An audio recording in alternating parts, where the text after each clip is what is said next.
Welcome back to Burning Down the House. So in my last video, I talked about the 10 signs of a toxic family member, which includes repeatedly violating your personal space, minimizing and invalidating your feelings, using fear, obligation, and guilt to manipulate you into meeting their demands, and in some cases even includes physical or sexual abuse. One of the primary objectives of this channel is to challenge the notion that we should never challenge family. You've heard all the expressions. Blood is thicker than water. Father knows best.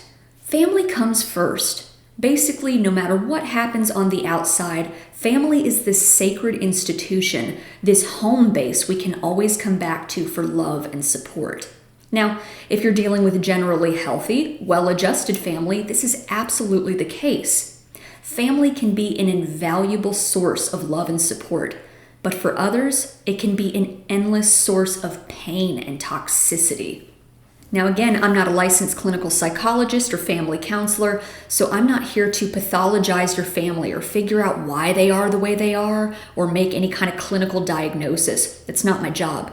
As a certified life coach, I'm more interested in what you can control, the steps you can take or the boundaries you can implement to protect yourself. So in this video, we're going to explore 3 possible solutions to dealing with your toxic family member, be it a toxic parent, sibling, adult child, you get the idea. Now, since everyone's family dynamics and circumstances are unique, you'll ultimately have to determine for yourself which technique works best for your situation. And if need be, speak to a qualified therapist who can give you feedback about your specific situation. So solution number 1, go gray rock. Toxic family members thrive on drama. They love to talk trash about other members of the family, complain, unload on you all the time, and their lives are just generally characterized by a lot of conflict and chaos. So what does it mean to go gray rock? By going gray rock, you become as dull and unresponsive as a gray rock. You're emotionally neutral. You don't engage or feed the drama in any way. By reacting or having hurt feelings or getting worked up, your response is the oxygen they desperately need to thrive. By staying flat, having a blank expression, offering one-word answers, yes, no, oh, maybe being distracted or engaging in some other activity while they're talking, you are depleting the atmosphere of that oxygen. Eventually, they become bored with you. You're not providing them that excitement and drama that they crave, so they dump you and go look for someone else who will. Good. But the key to successfully pulling off gray rock is to do it in a way that the other person doesn't realize what's happening and loses interest in you on their own. You don't want to tell them you're going gray rock or give them the impression that you're handling them, and this can be really tricky depending on the kind of relationship you have with that person. For instance, if it's a cousin you don't see very often, or maybe a sibling you're not super close to, the gray rock method can work beautifully for those unpleasant moments you're in their company. For others, the gray rock method is their only option. They share custody with a toxic ex, or maybe they got stuck having to care for a toxic elderly parent. In these situations, going no contact is not an option, and using the gray rock method is their only way to navigate the craziness.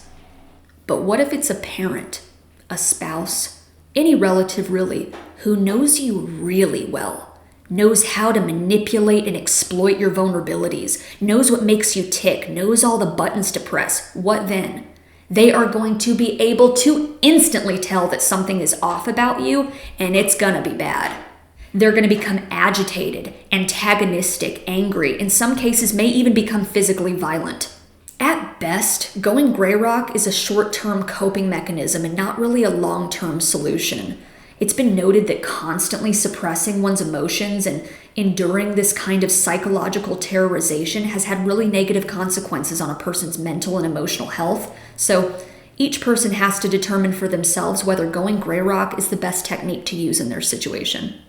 That brings us to solution number 2, limit your interactions and meet on your own terms. Certain situations and relationships are just more toxic than others.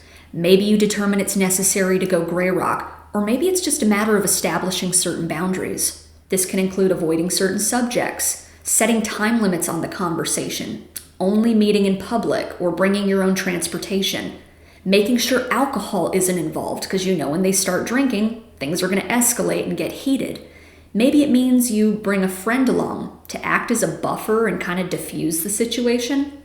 It can even mean that you propose attending a family counseling session together so each person can express themselves and sort of work it out with a professional third party. These are just a few examples of boundaries you can set with draining or toxic family members that doesn't involve completely cutting them off. But in some cases, you may determine it's necessary to do just that. And that brings us to solution number 3. Go no contact. Going no contact with a toxic family member is one of the most healing, liberating things you can ever do. If that family member repeatedly violates your boundaries, threatens your safety, or is constantly just trying to keep you sucked into a vortex of dysfunction and drama, you may decide it's best for you to cut them out. However, if you do determine that it's necessary for you to go no contact, it is absolutely crucial for you to maintain your boundaries and not send mixed messages about your intentions. Toxic and narcissistic people don't change, and they will take anything you give them to manipulate you into letting them back in. Stay strong and do not budge.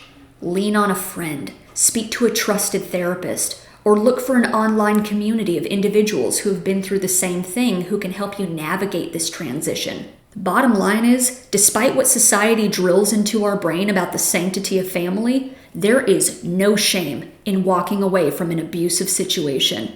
Your physical, mental, emotional, and spiritual well-being is priority number 1, and it is not your responsibility to rescue, reform, or tolerate their abuse. So there you have it, 3 possible solutions for dealing with toxic family. I hope you enjoyed this video. Go ahead and hit the subscribe button for future videos, and I'll see you next time.